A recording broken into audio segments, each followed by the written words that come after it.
Prime Minister Narendra Modi and Pakistan's Prime Minister Nawaz Sharif have arrived in Astana, Kazakhstan for India and Pakistan's induction into the Shanghai Cooperation Organization.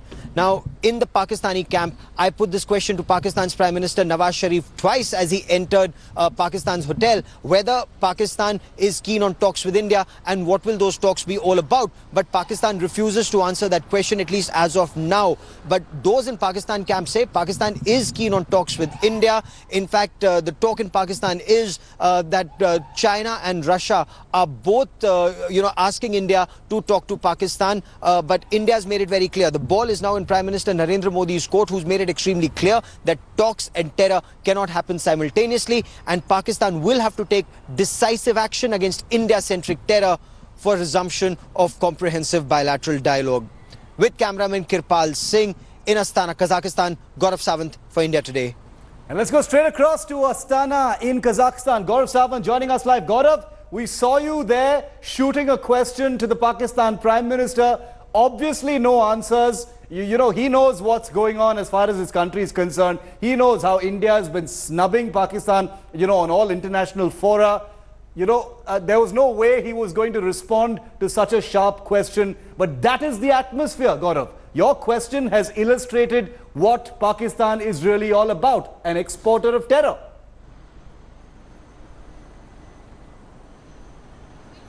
Oh, absolutely. And this is exactly where Pakistan stands completely exposed. Now, if you notice those images, Pakistan's Prime Minister Nawaz Sharif looked very lackluster. And I've been speaking to my sources. He's under tremendous pressure even back home. His son has just been interrogated by Pakistan's ISI and the joint investigation team in connection with the Panama Papers.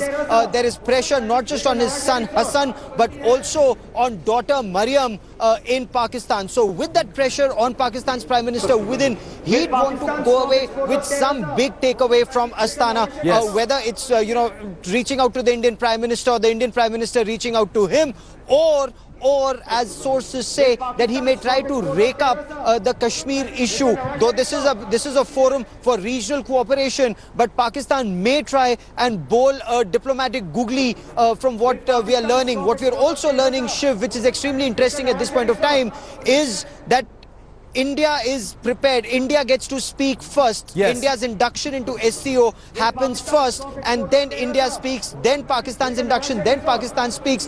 But one thing is extremely clear, Shiv, that India is going to talk about regional cooperation, economy, connectivity, and the threat of terror, not just to South Asia, but to this entire Central Asian region. And that source of the terror is one: the world needs to unite against terror safe havens. And isn't it also a message that India is giving out, Gaurav, that Pakistan is not that important to India anymore? India is made for bigger things, has its eye on a much bigger stage in the world and the order of nations. Pakistan is but one problem that India needs to face, and the world needs to know about it. But India is not obsessed with Pakistan.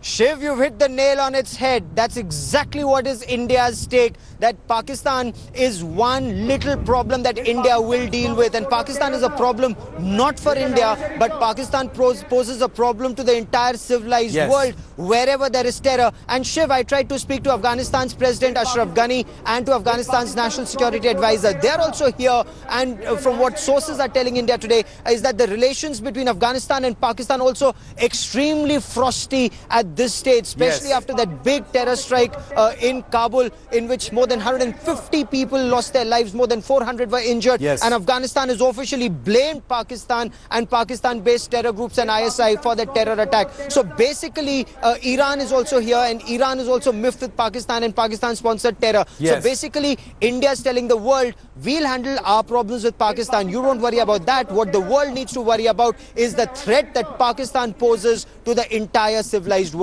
Absolutely. Every single terror attack that takes place in the world virtually has a direct or indirect Pakistan link. More often than not, a direct link. Gaurav, stay with me for a moment. I want to touch upon a little bit more on what you mentioned. With India set to become a member of the Shanghai Cooperation Organization, All eyes are on the all-important Modi visit to Astana. The Prime Minister will hold talks with Xi Jinping of China, but the focus remains on whether Modi's interaction with Nawaz Sharif of Pakistan will go beyond just a handshake or rubbing of shoulders. Here's the report that Gaurav sent us from the ground in Astana.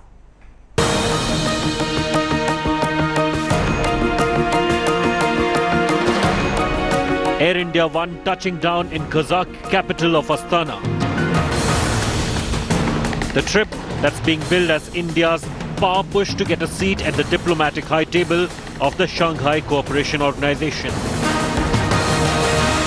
Membership of the SCO would help New Delhi in terms of connectivity and boost economic and counter-terror cooperation with Eurasia. It could also prove as an effective counter to China's overarching influence. The charter of the Shanghai Cooperation Organization is very clear. This is a forum for regional development, connectivity and economy issues apart from counter-terrorism.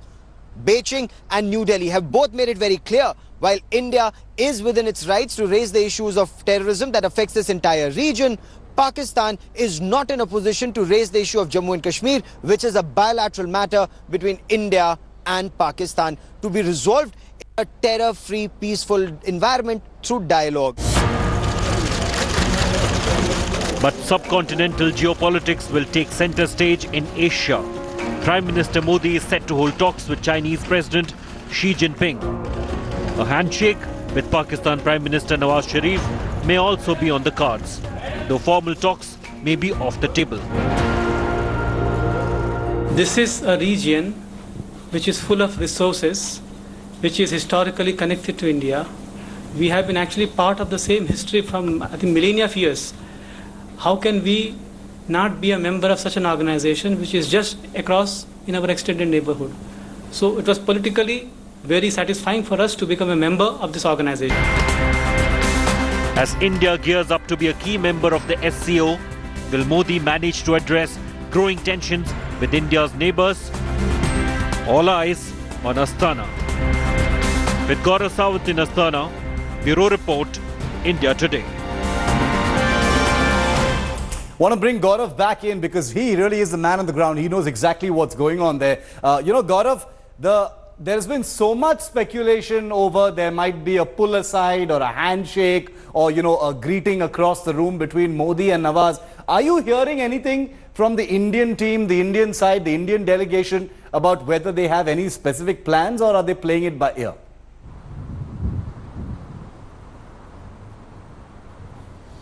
So what India is talking about, Shiv, is that big meeting between Xi Jinping, the Chinese president, and Prime Minister Narendra Modi. That's tomorrow morning. And then India's induction officially into the Shanghai Cooperation Organization. A couple of other bilaterals, but none with Pakistan scheduled. So even if there are, with both India and Pakistan being inducted as official members of the Shanghai Cooperation Organization. So, and as we've been interacting with some journalists in the Pakistani camp while we were waiting and trying to speak to Pakistan's Prime Minister Nawaz Sharif and Sartaj Aziz, advisor to Prime Minister on Foreign Affairs. So there was some indication that Pakistan is desperate for talks, two, nudging China and Russia to try and get them to get India, to talk to Pakistan. So that, Nawaz Sharif does not go back empty-handed. He goes with some takeaway. What is also a fear or an apprehension is that Pakistan may try and rake up Kashmir or human rights, because Sartaj Aziz today made a statement about alleged human rights issues in Kashmir. So that is something that Pakistan may rake up just because Nawaz Sharif is in trouble back home with Panama Papers, with his son being questioned, and he's actually now in the grip of Pakistan army. So he may try and appease the Pakistan army. That remains to be seen. But India is very, very firm.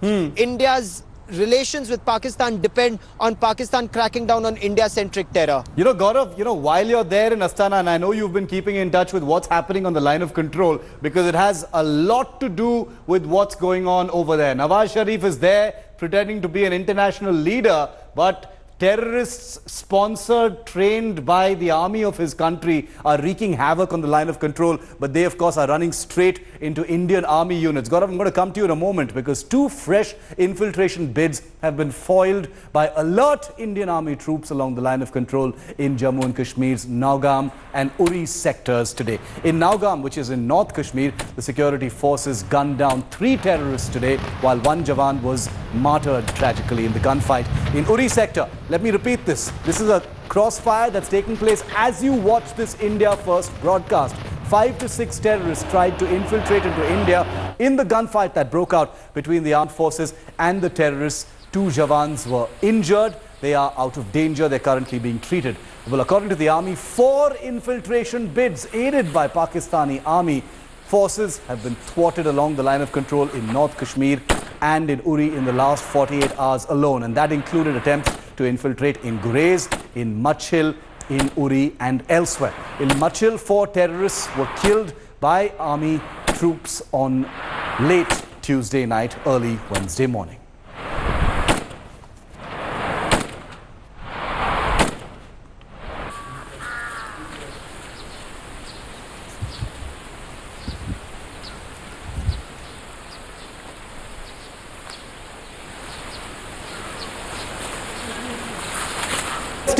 Let's take you through where exactly those infiltrations have been taking place. Remember, there have been 7 infiltrations in just 48 hours. Take a look at where these have actually been happening. That's the line of control. Machil is where it happened yesterday, where 4 armed infiltrators were killed by army troops in that particular area. That was in Machil yesterday. Remember, in Uri, as we speak, operations are currently in progress. In Gurez, armed intruders ran back, leaving behind their rucksacks and some weapons. They came in, but unfortunately we weren't able to eliminate them, but they were not allowed entry. And finally, in Naugam today is where 3 armed intruders were eliminated. Weapons at warlike stores were recovered. Operations are currently in progress, and that's where, unfortunately, 1 army Jawan was actually martyred. So 7 infiltrators have been killed in just the last 48 hours. I want to bring in India Today's Shuja ul Haq, who joins me live from Srinagar. Gaurav continues to be with us. Shuja, take us through, what the army is telling you right now. 7 infiltrators killed in 48 hours. Clearly a big attempt to heighten tensions on the line of control at this time. Well, absolutely, Shiv. In last 48 hours, there have been, several attempts that have been made from across the line of control to push in, men. And in these, in 48 hours, at least 4, at 4 places, the encounters began where the army noticed the movement of these infiltrators and engaged them in a gun battle. Now, since yesterday, we are learning that 7 of these infiltrators at various locations have been killed, while as the army sources also say that there were more men, and some of them actually were pushed back towards the other side of the line of control. Even as we speak, like you were pointing out, these operations continue in these areas. The army is still combing, each and every nook and corner of these mountainous areas or line of control to trace these men. Absolutely, Gaurav. The Northern Command today put out a statement saying, this is a plot to try and bleed the Kashmir Valley as much as possible during the holy month of Ramzan. What's the bigger picture here, Gaurav, about these tensions? What are your sources in the security system telling you?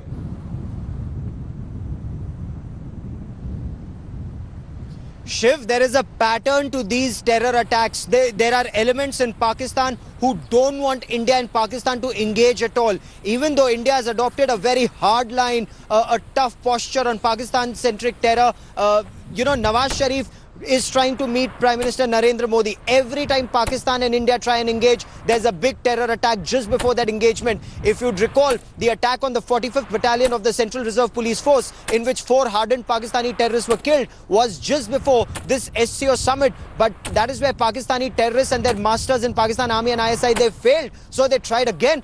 and again and again. So they're very, very desperate. They're desperate to ratchet up tension. They don't want this engagement between Nawaz Sharif and Prime Minister Narendra Modi. So that's one aspect which my sources in the government are telling me. There's also another aspect that Nawaz Sharif is playing both sides. He wants engagement with India. He wants to move forward. At the same time, he doesn't want to lose being Prime Minister of Pakistan, because that could well be a reality in case he's indicted in these Panama Papers, and that would mean he would have to step down. Just yesterday, his son has been interrogated, and that's a big, big setback from what sources are telling India today. It was a hard interrogation. So that is why Nawaz Sharif looks rather lackluster and may just play ball with his army like he did in 1999 when the Kargil conflict happened, Shiv. Absolutely, Gaurav. We're going to keep coming back to you. Thanks so much for getting us insight from all the way there in Astana. India First is always with you. Thank you, Gaurav, for joining us live on that.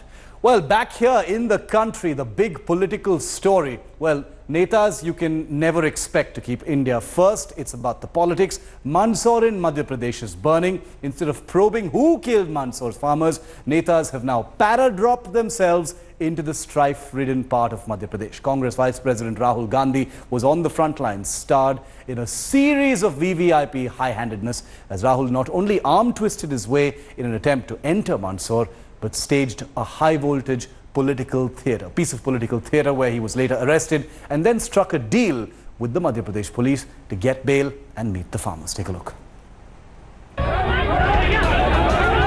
Netas on a bike trying to evade cops, forcing their way into Mandsaur. If you think this is a scene straight out of a movie, take a second look. That's Congress Vice President Rahul Gandhi, seated behind Sachin Pilot. This is Rahul's latest stint of para-drop politics. With over 1,000 policemen deployed by Shivraj Singh Chauhan's BJP government, Rahul's political stunt was soon stalled, and then the champion of histrionics put up a show of the highest form of VVIP arrogance.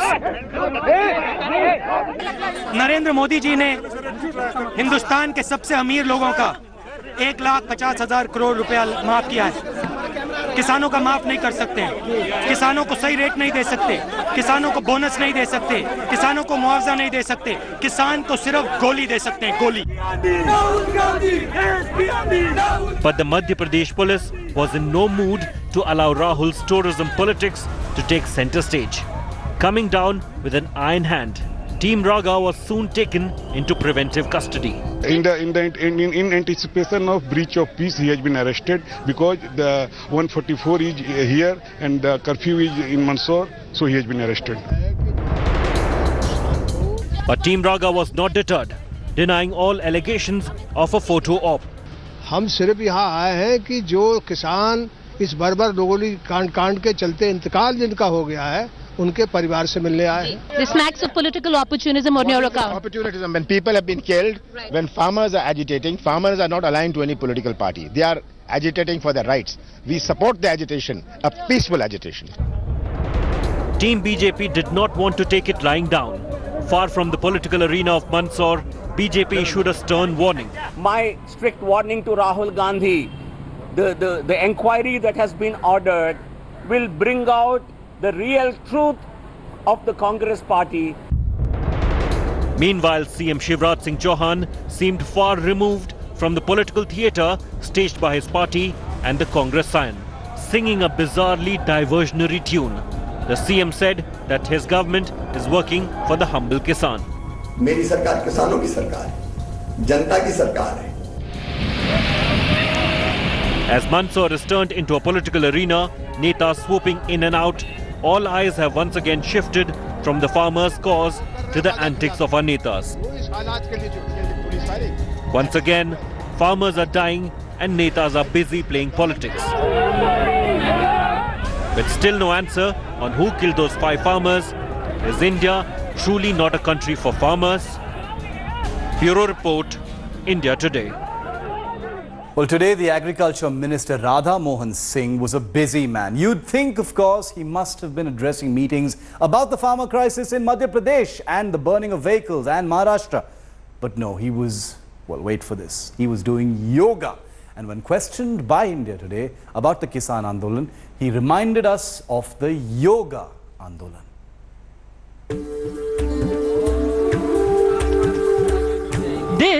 the country's agriculture minister. He is giving company to Yoga Guru Ramdev, doing yogasans.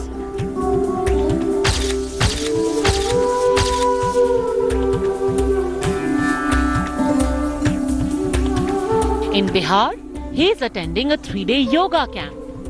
While just a 21-hour journey away,